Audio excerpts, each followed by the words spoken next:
La Tierra. Más de 500 millones de kilómetros cuadrados de extensión. El 70% es agua. En la superficie terrestre, las ciudades concentran el mayor número de habitantes del planeta.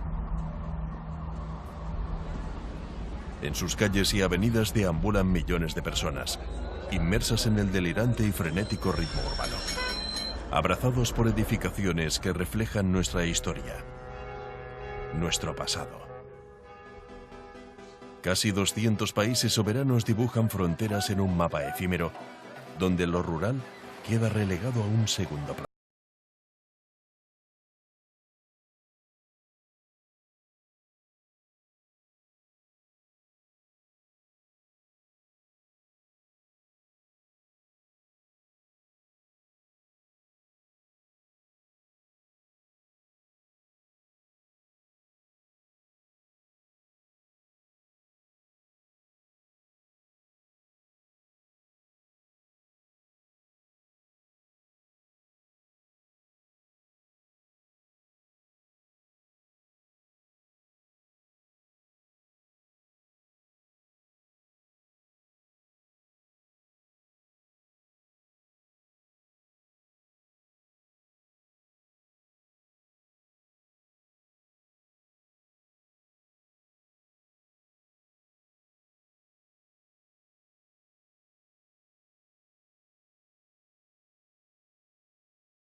Oriente Próximo. A orillas del mar Mediterráneo, nos topamos con un pequeño país, montañoso, de parajes recónditos, de bosques milenarios. Es Líbano.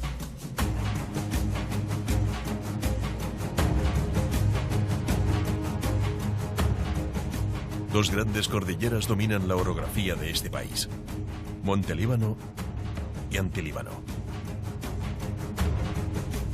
La proximidad del mar resulta clave para un clima de fuertes contrastes. Templado en el litoral, más frío y lluvioso en la montaña, y desértico en las zonas más orientales del país. El impresionante Valle de Chouf nos permite descubrir un paisaje majestuoso. Casas que cuelgan de las montañas. Crestones de caliza que emergen en unas tierras repletas de especies arbóreas como el pino, el Quercus branti o roble persa, o el cedro, el árbol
Al atardecer, llegamos a la capital del Líbano, Beirut. A orillas del Mediterráneo se levanta esta acogedora ciudad en la que habita más de 1,5 millones de personas. Algunos edificios todavía evidencian los estragos de la guerra civil que asoló el país desde 1975 a 1900.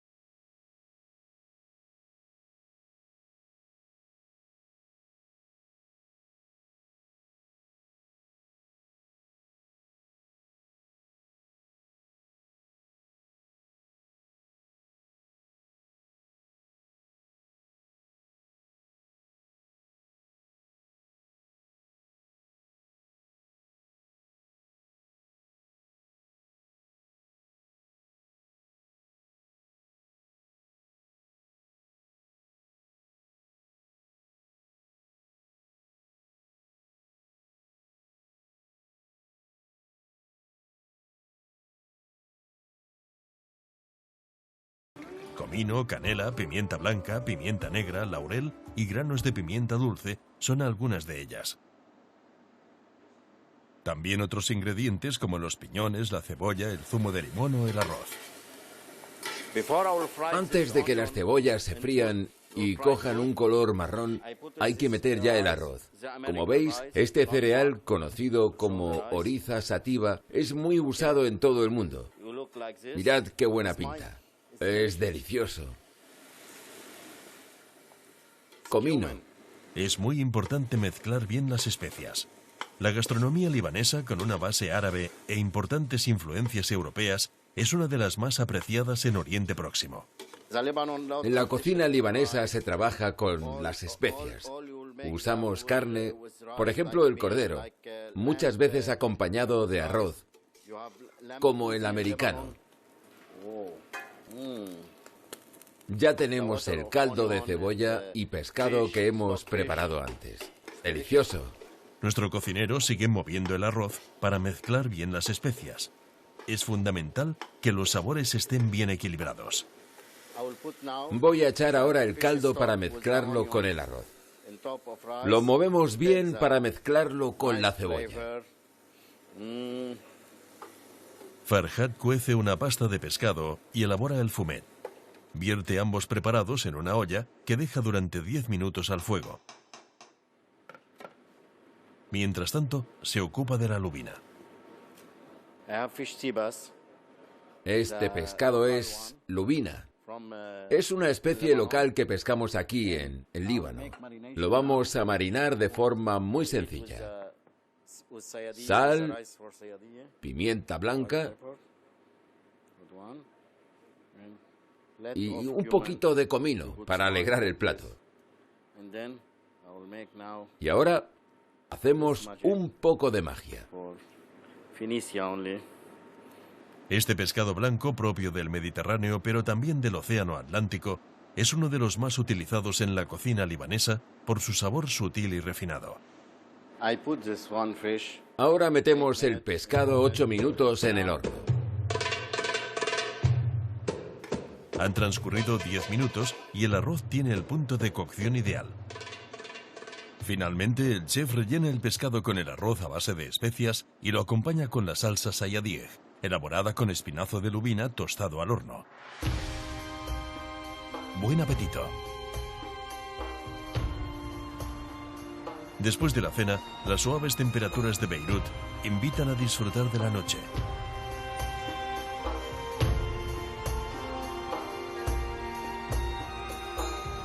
Un paseo bajo los centelleantes luminosos es un buen preámbulo para disfrutar del fulgurante ambiente nocturno de la ciudad.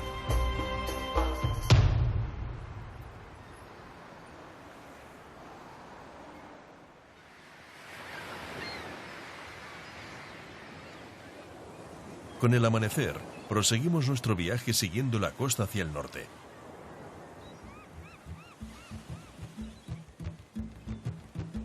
A unos 30 kilómetros de Beirut, hallamos la ciudad de Biblos, hoy llamada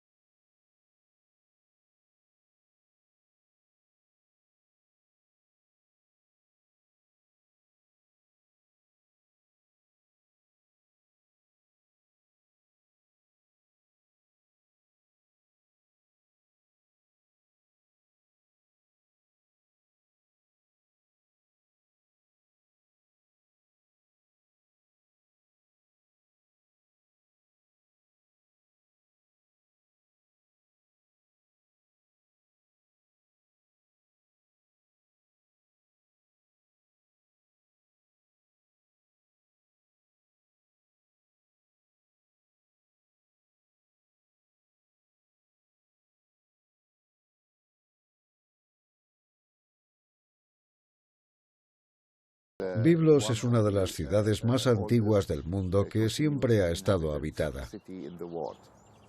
Esta ciudad tiene alrededor de 8000 años. El nombre originario es Gubal, que procede del término gubil.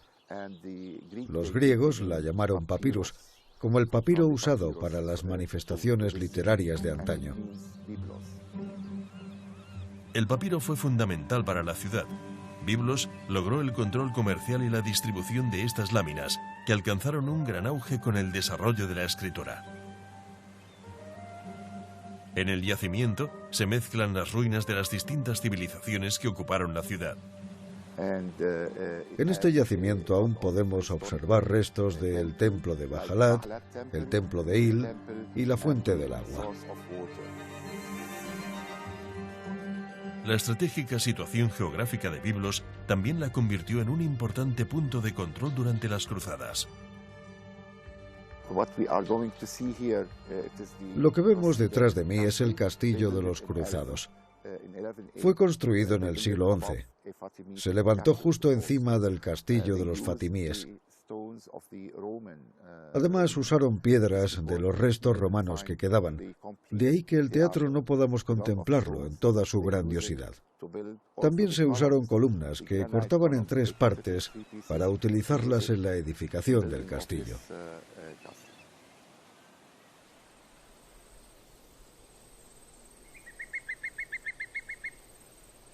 Sin dejar la región de Montelíbano, recorremos esta cordillera que se extiende al norte del país, con picos que alcanzan los 3000 metros de altitud.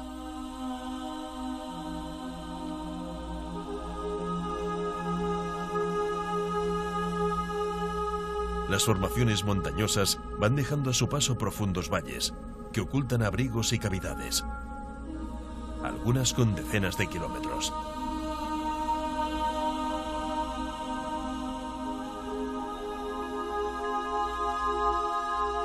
Hemos llegado a una de las grutas más impactantes del planeta Tierra. La gruta de Yeita.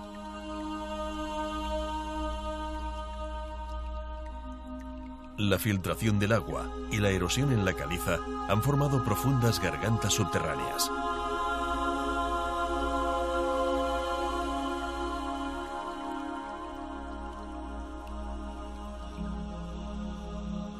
Aunque fue habitada en la prehistoria, la parte inferior de esta cueva no fue descubierta hasta el año 1836. Tendrían que pasar más de 100 años para toparse con el nivel superior. Esta última zona es un auténtico laberinto de galerías repletas de caprichosas formaciones calcáreas.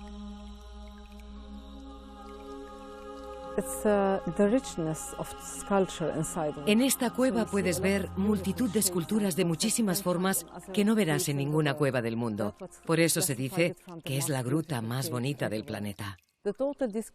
Esta planta superior tiene una longitud de 2200 metros, pero puede visitarse un tramo de 700 metros. Esta parte alberga la estalactita más grande del mundo con 8 metros y 20 centímetros. El punto más alto de la cueva, teniendo el agua de la base como referencia, es de 108 metros. Desde aquí podemos apreciar la parte más baja de la gruta. En esta cueva siempre escucharemos las gotas de agua que caen. Por eso decimos que la cueva está viva. Hay zonas muertas, claro, pero la cueva está viva.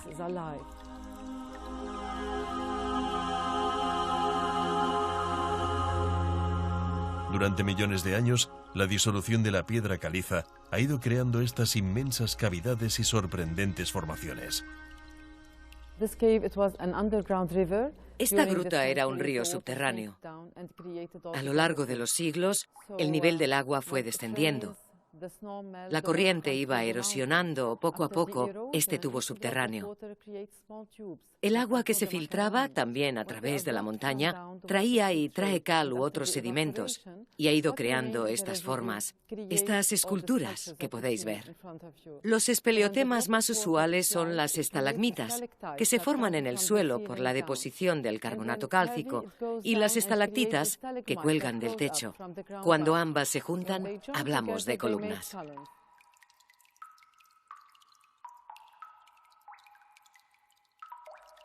Nadie puede asegurar la antigüedad de la cueva. A lo mejor para 1 centímetro se necesitan 30, 80 o 100 años. Esto dependerá de muchos factores, como la velocidad o la cantidad de agua que se filtre. Tomamos una muestra de una estalactita hace un tiempo y dio como resultado 12.000 años. Pero estimamos que la cueva comenzó a formarse hace 6 millones de años. La gente siempre dice que hace mucho frío en la cueva. Lo cierto es que la temperatura es siempre de 20 grados en la parte alta, en la que estamos, y 16 en la parte más baja, donde aún podemos ver agua. De hecho, la visita solo puede hacerse en barco.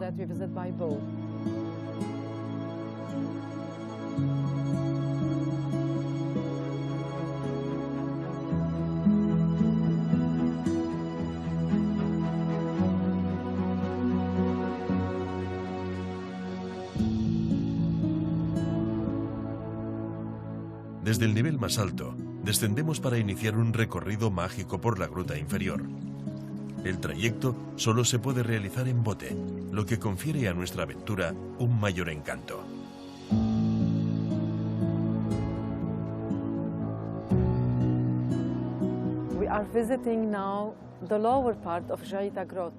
Esta es la parte baja de la cueva, el nivel 1, el cual solo puede hacerse en barco. Es una parte mágica, de una belleza indescriptible. No sé ni cómo explicarlo. Ir navegando en un río subterráneo, rodeado de agua tan clara como esta, que por cierto es potable.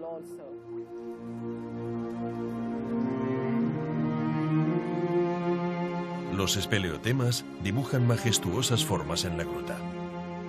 El reflejo de las aguas subterráneas en la piedra caliza otorga una misteriosa y mágica belleza a cada sala. El total de la cueva, lo que hemos descubierto hasta ahora, son 7.200 metros, pero solo puede visitarse en este nivel 450 metros. La profundidad del agua está entre 1 y 7 metros, y la altura depende. Justo encima de nosotros encontramos el nivel 2, donde hemos estado antes.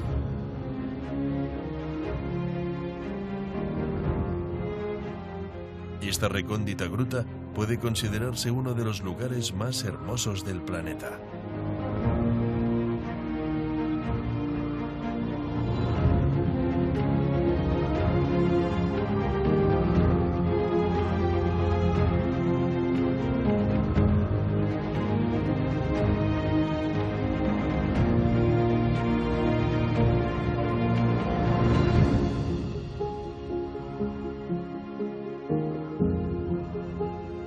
Y una última cosa que tenéis que saber es que aquí el silencio es mágico. Solo tenéis que escuchar qué significa el silencio en esta cueva.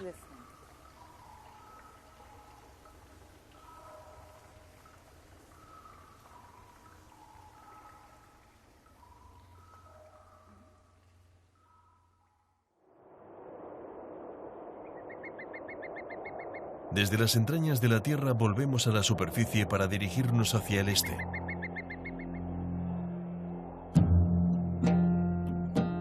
Tomamos el camino natural que nos lleva hasta Damasco para llegar al Valle del Bekaa.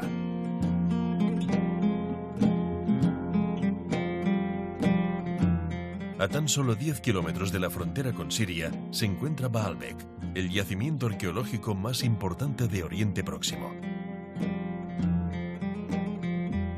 Antiguo santuario fenicio, fue después ciudad griega y posteriormente colonia romana. El complejo está formado por los templos romanos más grandes jamás construidos y entre los mejores conservados. Sus colosales proporciones proclamaban el poder y la riqueza de la Roma imperial. Nos encontramos en el Valle de Bekaa y concretamente en las ruinas de Baalbek. Es patrimonio de la humanidad desde 1984. Estamos ante el templo más grande del Imperio Romano. Pero, ¿por qué vinieron los romanos hasta aquí? Durante el periodo helenístico, esta ciudad se llamaba Heliópolis, la ciudad del sol. Posteriormente llegan los romanos y construyen templos inmensos como este para impresionar a los locales, muy unidos a sus dioses. Era una herramienta más para romanizar.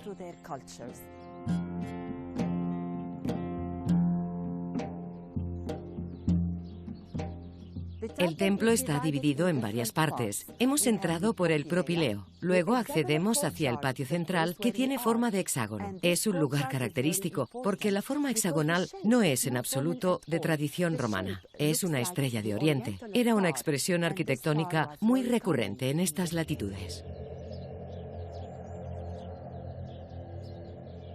Desde aquí accedemos al gran patio, construido bajo el mandato de Trajano para llegar hasta el templo de Júpiter, levantado en la primera mitad del siglo I.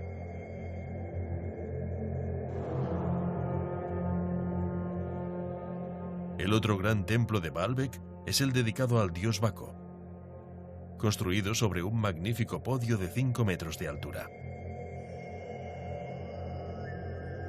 Un total de 42 columnas corintias, de casi 20 metros de altura, rodean al templo en su totalidad.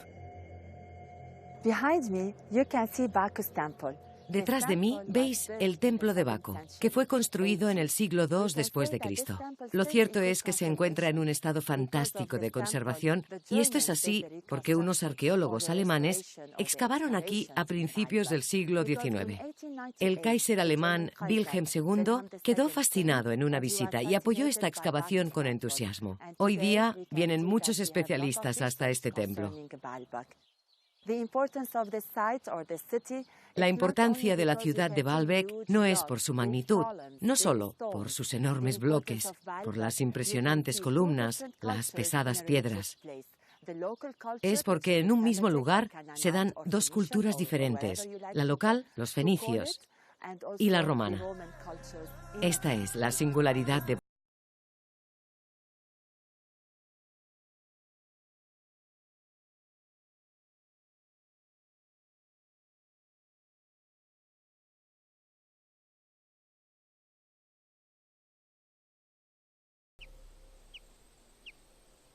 Precisamente desde época romana se produce vino en esta región.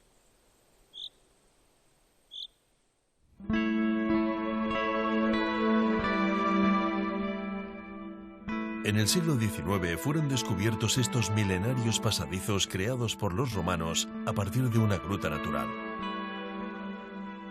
Hoy día es una histórica bodega fundada por jesuitas. Las cuevas de Sara fueron descubiertas por padres jesuitas en 1898.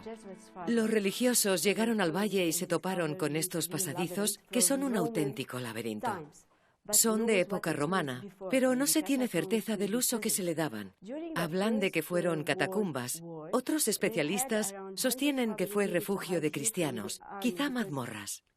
Durante la Primera Guerra Mundial se ocultaron aquí unas 100 familias, gracias a la ayuda de los jesuitas, pero con una condición, que ayudaran a excavar más túneles para tener más espacio y construir así la bodega de vino. Poco a poco fueron abriendo estos nichos, donde hoy día almacenamos los tintos más viejos de la década de 1980. Con los jesuitas comienza la producción del vino en Medio Oriente. La bodega sigue utilizando estos túneles para conservar y almacenar el vino. Estos túneles tienen una longitud de 2 kilómetros y la temperatura se sitúa entre los 11 y los 16 grados centígrados todo el año, así que es ideal para el almacenamiento del vino. Las condiciones naturales de las galerías y un cuidadoso proceso de elaboración dan como resultado uno de los vinos más preciados del país. Primero los vinos están en las barricas francesas y posteriormente, por un largo periodo, se embotellan para su maduración. Como veis, tenemos vinos de diferentes cosechas. La humedad es del 80% y crea este hongo, que es muy beneficioso para conservar el corcho y el propio vino. Por eso no lo retiramos.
Algunos de estos árboles alcanzan los 2000 años de antigüedad.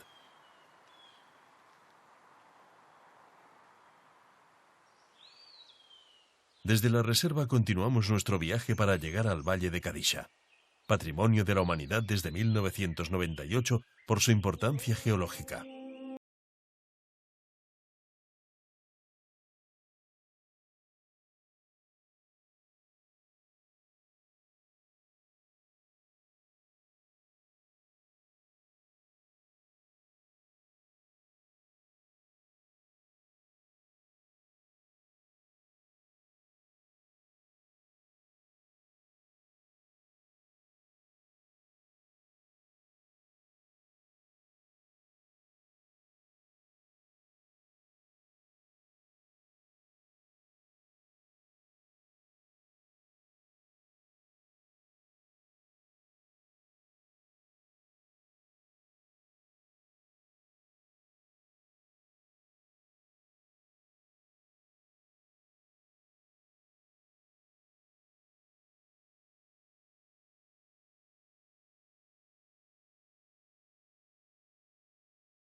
Canobin nos dirigimos hacia el paraje denominado Los Cedros de Dios, en la cima del monte Makemel. A una altura de 2000 metros encontramos unos 400 ejemplares de cedros que conforman un interesante bosque, por el que discurren senderos de gran fuerza espiritual.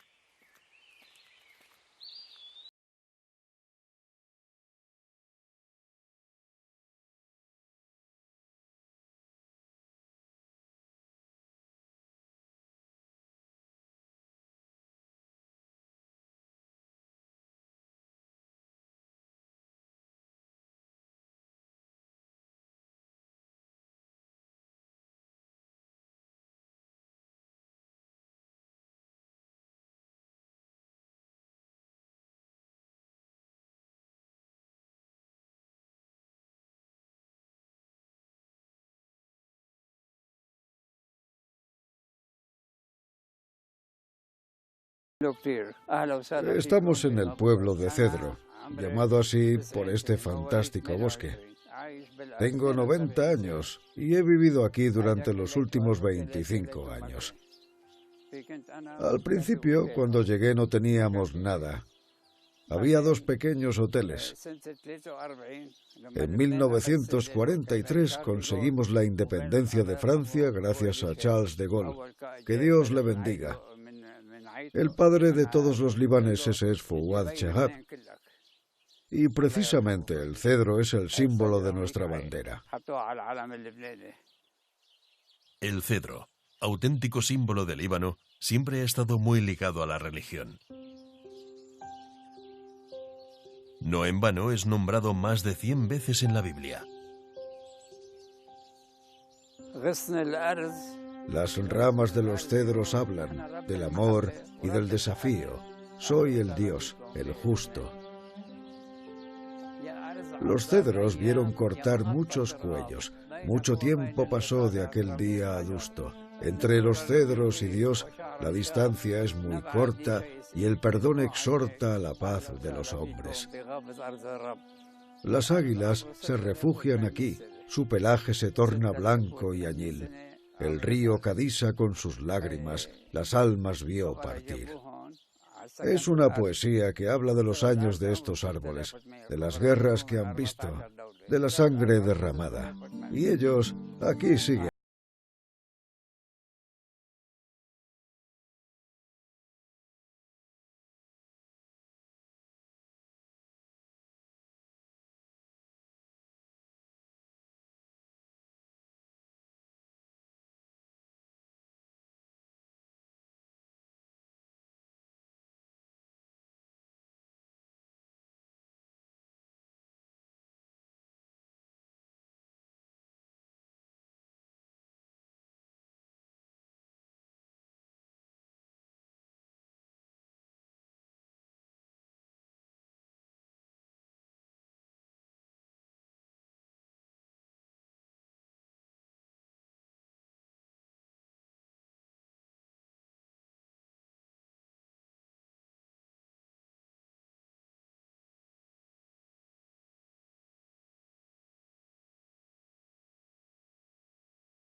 Líbano.